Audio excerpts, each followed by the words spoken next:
বিসমিল্লাহির রহমানির রহিম। আব্দুল মান্নান ভূঁইয়া বিশ্ববিদ্যালয় কলেজের হিসাব বিজ্ঞান বিভাগের সকল ছাত্রছাত্রীদেরকে আমার পক্ষ থেকে আন্তরিক ধন্যবাদ জ্ঞাপন করছি এবং বিশেষ করে হিসাব বিজ্ঞান বিভাগের প্রথম বর্ষের ছাত্রছাত্রী যারা রয়েছে সকলকে আমি আজকের অনলাইন ক্লাস থেকে শুভেচ্ছা জানাচ্ছি। আর আমি মোহাম্মদ বিপ্লব মিয়া, প্রভাষক হিসাব বিজ্ঞান, আব্দুল মান্নান ভূঁইয়া বিশ্ববিদ্যালয় কলেজ। আজকে প্রিন্সিপালস অফ অ্যাকাউন্টিং থেকে চতুর্থ অধ্যায় নিয়ে আজকে কথা বলবো, যেটা সমন্বয় জাবেদা নামে পরিচিত। আমাদের যে অ্যাডজাস্টিং এন্ট্রি চ্যাপ্টারটার নাম হলো the adjustment process and completing the accounting process. এই সমন্বয় জাবেদাটা আমাদের হিসাব বিজ্ঞানের জন্য বিশেষ করে বেসিক স্ট্রং করার জন্য সমন্বয় জাবেদা তো দরকার আছেই।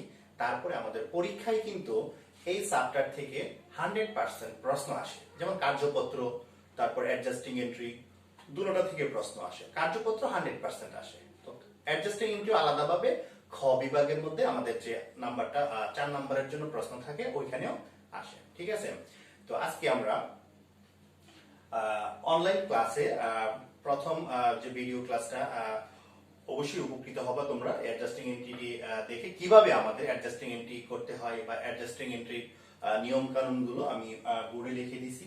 তবে এটাকে আমি আরেকটু কাছে নিয়ে আসতেছি আমার ক্যামেরাটা, তাহলে আমাদের ক্লাসটা আরো সুন্দর হবে। ঠিক আছে,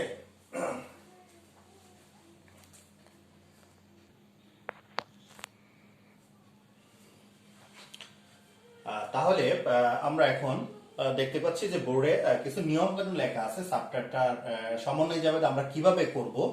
তো এখানে আমি লিখছি যে সম্পদ ও খরচ বৃদ্ধি ডেবিট, সম্পদ ও খরচ হ্রাস ক্রেডিট, আয় ও দায় বৃদ্ধি ক্রেডিট, আয় ও দায় হ্রাস ডেবিট।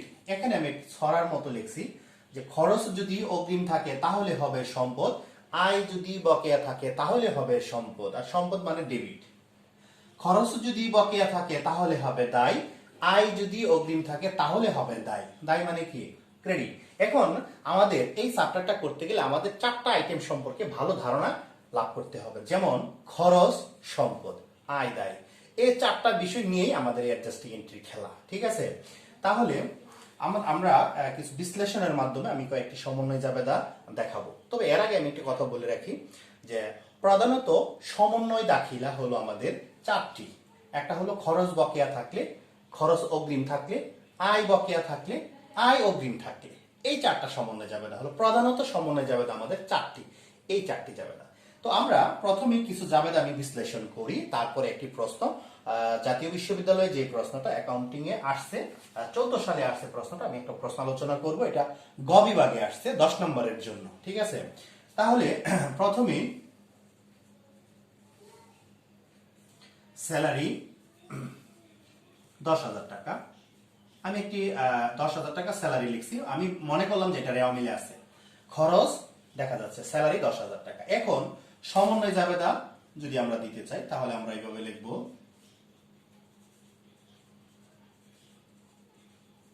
স্যালারি পেয়েবল টাকা 5,000, পেয়েবল ডিউ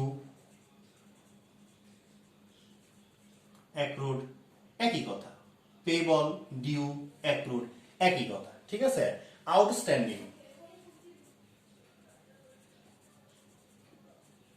আউটস্ট্যান্ডিং স্যালারি এটাও থাকে মাঝে মাঝে। আচ্ছা, তাহলে আমরা স্যালারি পেয়েবল দিয়ে আমরা কাজ করি। কত টাকা? 5,000, মানে কি বেতন বকেয়া আছে। তাহলে এইটার সমন্বয় জাবেদা আমরা কিভাবে সহজ করে আমরা কিভাবে দিব, মুখস্থ করার কোনো দরকার নাই। আমরা শুধু নিয়মটা যদি ফলো করি তাহলে কিন্তু যে কোনো সমন্বয় জাবেদা আমরা দিতে পারবো। আচ্ছা, স্যালারি কত দেওয়া আছে এখানে? 10,000, লিখলাম 10,000। তো পেয়েবল মানে কি? বকেয়া। বকেয়া এখানে কি লিখছি? যোগ। তাহলে আমরা এখন লিখব যোগ স্যালারি পেয়েবল কত টাকা? 5,000 টাকা। আচ্ছা, লিখলাম 5,000। তাহলে হলো কত আমাদের এখানে? বেতন 15,000। এখন আমরা সমন্বয় জাবেদা এখন দিব। কিভাবে দিব? স্যালারি ছিল কত শুরুতে? 10,000। বকেয়ার ফলে স্যালারি হয়েছে কত? 15,000। তো স্যালারি একটা অবশ্যই খরচ, এটা তো আমাদের চিনতে হবে। স্যালারি একটা কি? খরচ। তাহলে খরচ কি পাইছে? বৃদ্ধি পাইছে। খরচ বৃদ্ধি আমরা কি লিখছি? ডেবিট। তাহলে স্যালারি অবশ্যই ডেবিট, স্যালারিজ এক্সপেন্স ডেবিট কত টাকা? 5,000 টাকা। মানে সমন্বয়ের যে টাকাটা থাকবে, সমন্বয়ের যে টাকাটা থাকবে 5,000 টাকা। এখানে আমি একটি ছড়া লিখছিলাম যে খরচ যদি বকেয়া থাকে তাহলে হবে দায়। দায় মানে কি? ক্রেডিট। খরচ বকেয়া থাকলে দায়। দায় মানে কি? ক্রেডিট। তাহলে আমরা লিখব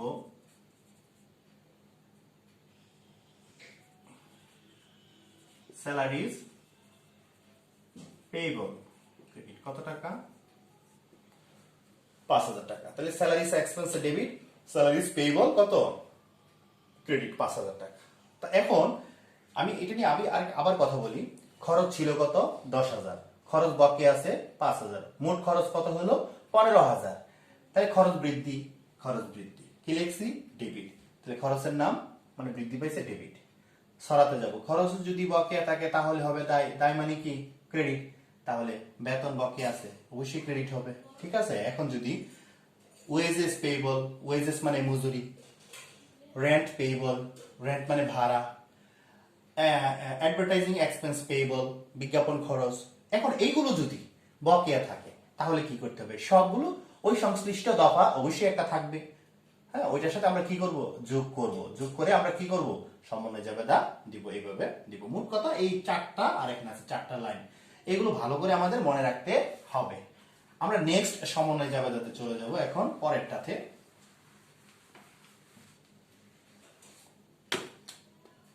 আমি স্যালারি দিয়ে আবার বোঝাচ্ছি। স্যালারি আছে কত? 10,000। এখন যদি আমাদের একটা সমন্বয় এইভাবে থাকে,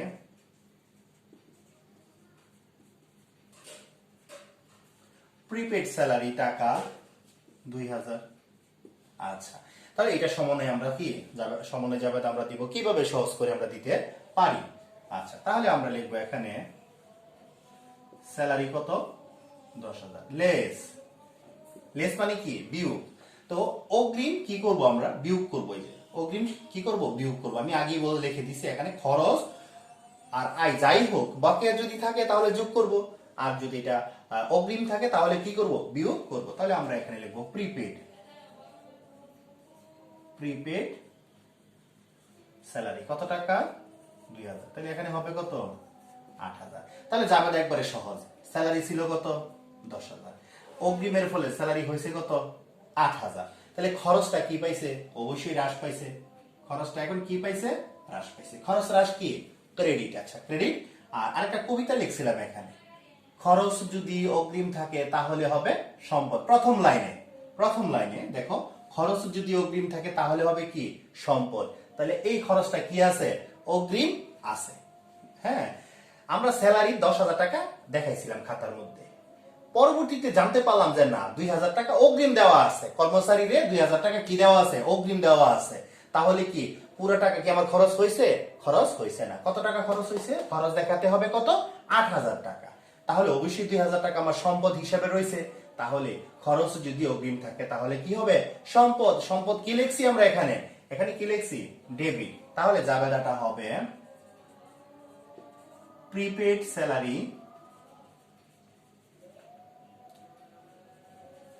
ডেবিট আর salaries expense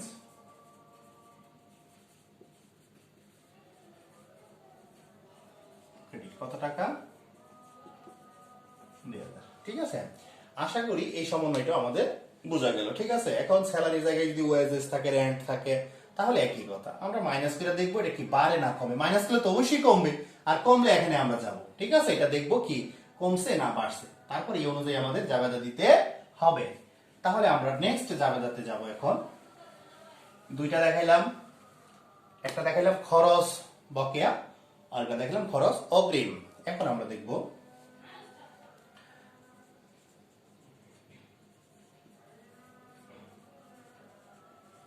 service revenue 5,000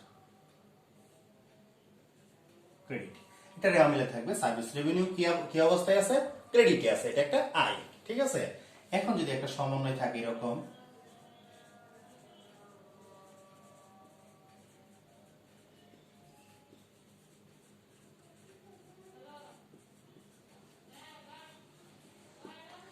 unearned service revenue টাকা 1,000। এখন এটা সমন্বয় জাবেদা দিতে হবে।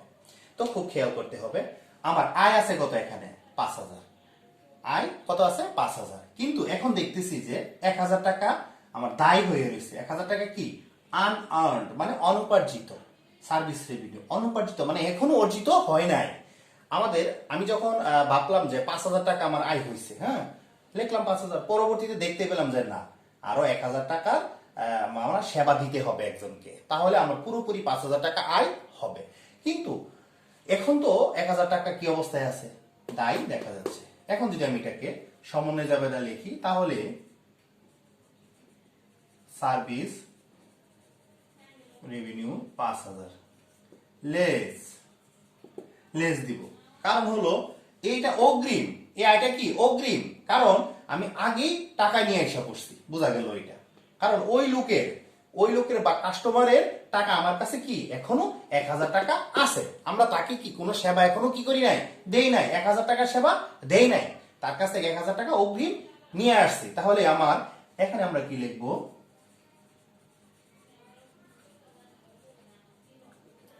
আর্নার্ড সার্ভিস রেভিনিউ 1,000, তাহলে কত লিখবো এখানে 4,000। তাহলে আমার আয় ছিল কত 5,000। এখন এই 1,000 টাকা বিয়োগের ফলে আমার আয় হয়েছে কত 4,000 টাকা আয় হয়েছে। তাহলে আমার আয়টা কি পাইছে, হ্রাস পাইছে। এখন আমরা এখানে যাব আয় হ্রাস, আয় হ্রাস কি লিখছি ডেবিট, খেয়াল করতে হবে আয় হ্রাস কি লিখছি ডেবিট, তাহলে আয়ের নাম কি সার্ভিস রেভিনিউ, তাহলে অবশ্যই এইটার জাবেদা হবে সার্ভিস রেভিনিউ ডেবিট। আর এটা কি, এটা একটা দায়, এটা একটা কি আনআর্নড সার্ভিস রেভিনিউ একটা দায়। তাহলে এখানে আমরা কি লিখছি যে দায়, তাহলে আমার আয়টা কি পাচ্ছে, আয়টা হ্রাস পাচ্ছে, আয় হ্রাস পাচ্ছে মানে দায় বৃদ্ধি পাচ্ছে, দায় বৃদ্ধি পাচ্ছে। তাহলে আমাদের এখানে আমরা কি লিখবো দায় বৃদ্ধি, এই যে দায় বৃদ্ধি, দায় বৃদ্ধি কি ক্রেডিট, দায় বৃদ্ধি ক্রেডিট। তাহলে আমরা এখানে লিখবো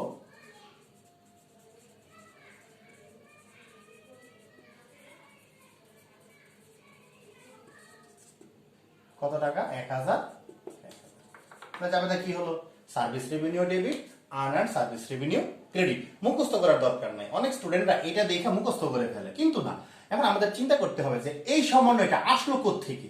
অবশ্যই সার্ভিস রেভিনিউ আগে ছিল, হ্যাঁ ওইখান থেকে এটার উৎপত্তি। তাহলে আমার 5,000 টাকা আয় আমি আগে লিখে ফেলছিলাম আমার খাতায়, পরবর্তীতে দেখতে পেলাম যে না 1,000 টাকা এখনো আয় হয় নাই, পুরোপুরি আয় হয় নাই। তাহলে আমার আয় হয়েছে কত টাকা 4,000 টাকা, আমার হিসাবের মধ্যে আমি 4,000 টাকা দেখাবো। এই 4,000 টাকা দেখাইতে গেলে আমার আয়টা কি করতে হবে, কমাইতে হবে, তাহলে আয়টা হ্রাস করাইতে হবে। তাহলে আয়টা হ্রাস কি আয় হ্রাস, এই যে আয় হ্রাস কি ডেবিট, আয় হ্রাস ডেবিট, দুইটা আমি একসাথে বুঝাইছি আয় ও দায় হ্রাস ডেবিট। এখন আমি ভেঙে ভেঙে বলবো আয় হ্রাস ডেবিট, তাহলে আয়ের নাম কি সার্ভিস রেভিনিউ ডেবিট, ঠিক আছে। আচ্ছা, তাহলে এখন দায় কিন্তু বৃদ্ধি পেয়েছে, আমার দায় বৃদ্ধি পেয়েছে। কেন দায় বৃদ্ধি পেয়েছে, আমি ওই কাস্টমারকে আরো 1,000 টাকার সেবা আমার এখন দিতে হবে, দেওয়ার পরে আমার পুরোপুরি আবার 1,000 টাকা আয় হবে। তাহলে এখানে আবার কিন্তু দায়ও বৃদ্ধি পেয়েছে, ঠিক আছে। দায় বৃদ্ধি কি ক্রেডিট। আশা করি এটা ক্লিয়ার। আস্তে আস্তে নিজে যদি উদাহরণ আছে বইয়ের মধ্যে নিজেরা যদি আমরা প্র্যাকটিস করি, তাহলে কিন্তু এই সমন্বয় জাবেদাগুলো কিন্তু আরো সহজ হয়ে যাবে। তাহলে মূল কথা হলো ঘুরে ফিরে এইগুলো, ঠিক আছে, এইগুলো হলো চাবিকাঠি, এই একটি সমন্বয় জাবেদা করার চাবিকাঠি। আমরা এখন আরেকটা সমন্বয় জাবেদা আলোচনা করব, চতুর্থ সমন্বয় জাবেদা। আমি যদি বলি এটা এরকম,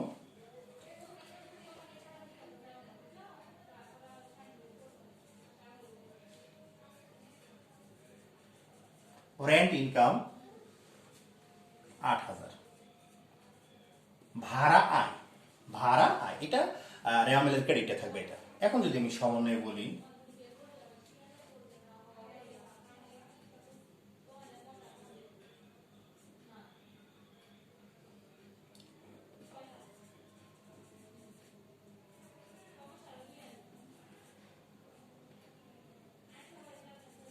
রেন্ট, রেন্ট রিসিভেবল টাকা কত 2,000। রিসিভেবল মানে কি, এটার বাংলা হলো প্রাপ্য, বাংলা কি প্রাপ্য।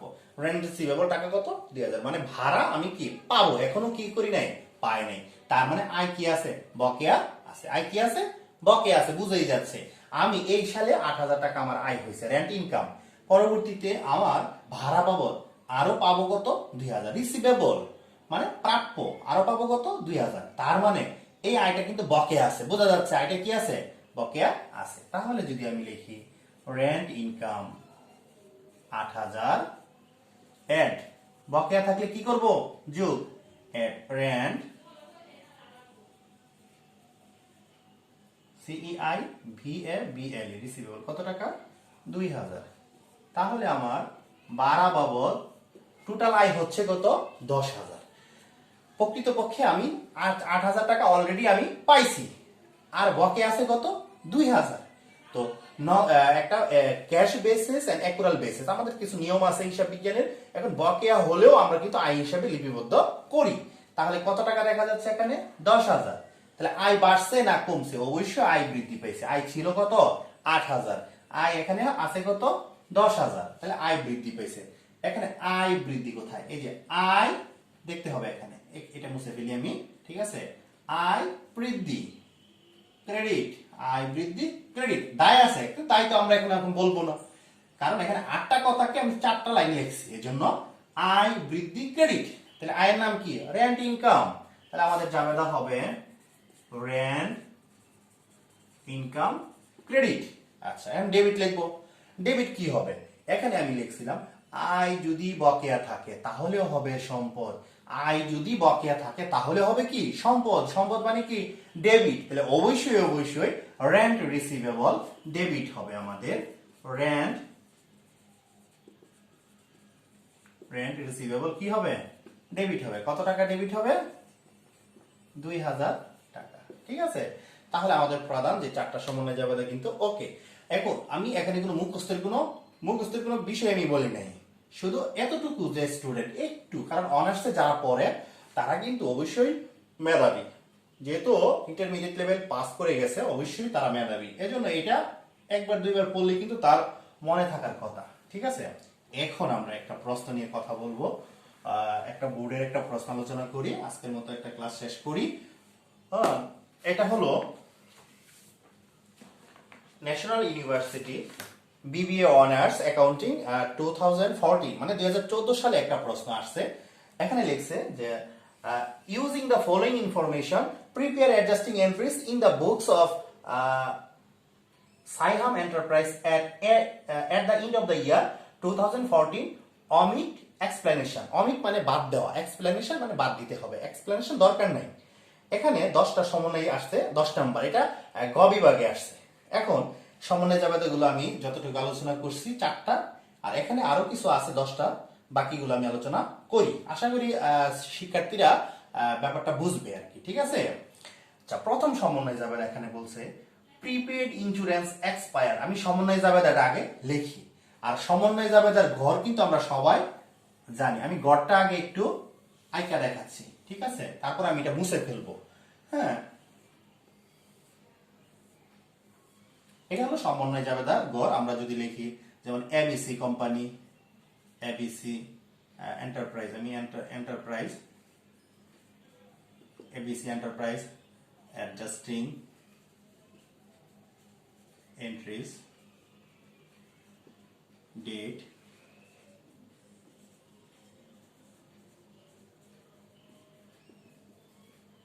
accounts title reference debit টাকা ক্রেডিট টাকা, ঠিক আছে। এখন আমাদের যদি এই অঙ্কটা হলো 2014 সালে, এখানে কোনো মাসের নাম দেওয়া নাই, কোনো মাসের নাম দেওয়া নাই, সবগুলো সমন্বয়ই কিন্তু এই 2014 সালে। তাহলে আমরা এইভাবে 2014, যদি এটা ডিসেম্বর হতো তাহলে আমরা ডিসেম্বর লিখে ডট ডট সব ডট ডট দিতাম, ঠিক আছে। এটা আমরা সবাই জানি। তবে আমি ঘরটা মুছে ফেলি, যদি আমরা যে সমন্বয়টা আমাদের উত্তর হবে এটা পরবর্তীতে এখানে এখানে এখানে এখানে এইভাবে লিখে লিখে শেষ করবো, টাকা এইভাবে লিখবো, ঠিক আছে। যেহেতু বোর্ডটা আমার ছোট সেহেতু আমি ঘরের ভিতরে আমি করব না, আমি সমন্বয় জাবেদাটা শুধু মানে অন্যভাবে আমি দেখাচ্ছি, মানে ঘরের ভিতরে আমি না করে আলগাভাবে আমি দেখাচ্ছি, ঠিক আছে।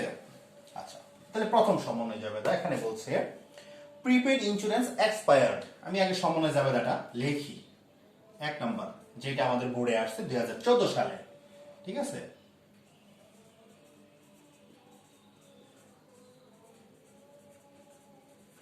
প্রিপেড ইন্স্যুরেন্স এক্সপায়ার্ড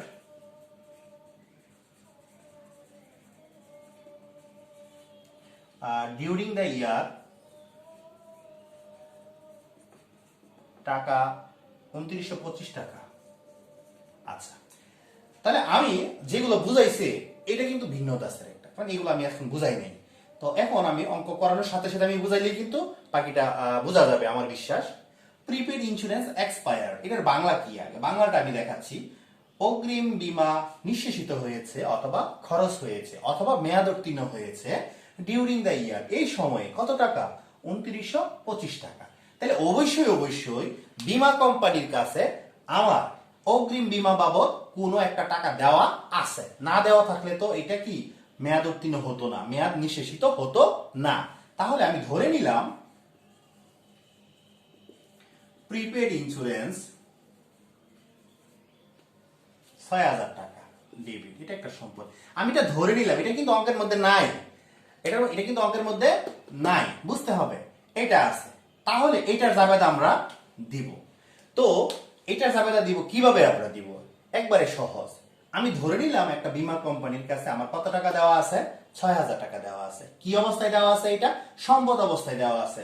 এটা হলো ইন্স্যুরেন্স খরচ, প্রিপেড ইন্স্যুরেন্স সম্পদ।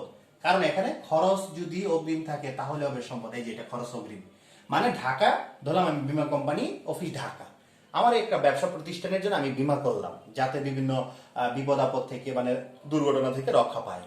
আচ্ছা, তো আমরা ওই বীমা কোম্পানিকে অগ্রিম বাবদ 6000 টাকা প্রিমিয়াম হিসেবে দিলাম একবারে। ওইখান থেকে প্রিপেড ইন্স্যুরেন্স এক্সপায়ার্ড, অগ্রিম বীমা নিঃশেষিত হয়েছে ডিউরিং দ্য ইয়ার, এই বছর কত টাকা? 2925। অবশ্যই একবারে ক্লিয়ার শিক্ষার্থীরা, এখানে একটা জিনিস লক্ষণীয়, এই সম্পদ থেকে এই টাকাটা কি হয়ে যাচ্ছে? খরচ হয়ে যাচ্ছে। তাহলে অবশ্যই তোমরা বুঝতে পারতেছো যে খরচ বৃদ্ধি পাইছে, খরচ বৃদ্ধি পাইছে। একটা পক্ষ আমরা পেলাম, তো খরচ বৃদ্ধি পাইছে কারণ ওইখানে 6000 টাকা দেওয়া আছে, এটা আমি ধরে নিলাম। যখন আমরা এই সমন্বয়টা দিব তখন আমরা ধরে নিব বীমা কোম্পানির কাছে আমার এমন একটা টাকা দেওয়া আছে। কত টাকা দেওয়া আছে? ধরে নিলাম 6000। খরচ হয়েছে কত? 2925 টাকা। তাহলে খরচ বৃদ্ধি পাইছে। এখানে কি লিখছি আমি? খরচ বৃদ্ধি কি? খরচ বৃদ্ধি ডেবিট। তাহলে এইটার সাবেদা যদি আমি দিতে চাই তাহলে আমরা দিব ইন্স্যুরেন্স এক্সপেন্স ডেবিট। কত টাকা? 2925। বাকি যে কোনটা ক্রেডিট হবে আমার বলা লাগবে না শিক্ষার্থীরা, তোমরা কিন্তু নিজেই বুঝতে পারতেছো কোনটা ক্রেডিট হবে। প্রিপেড ইন্স্যুরেন্স ক্রেডিট হবে। এখন কেন প্রিপেড ইন্স্যুরেন্স ক্রেডিট হবে? কারণ হলো প্রত্যেকটা হিসাব বিজ্ঞানের দুতরফা দাখিলা পদ্ধতির নিয়ম অনুযায়ী কি যে ডেবিট এবং ক্রেডিট সমপরিমাণ টাকা দ্বারা ডেবিট ক্রেডিট হবে।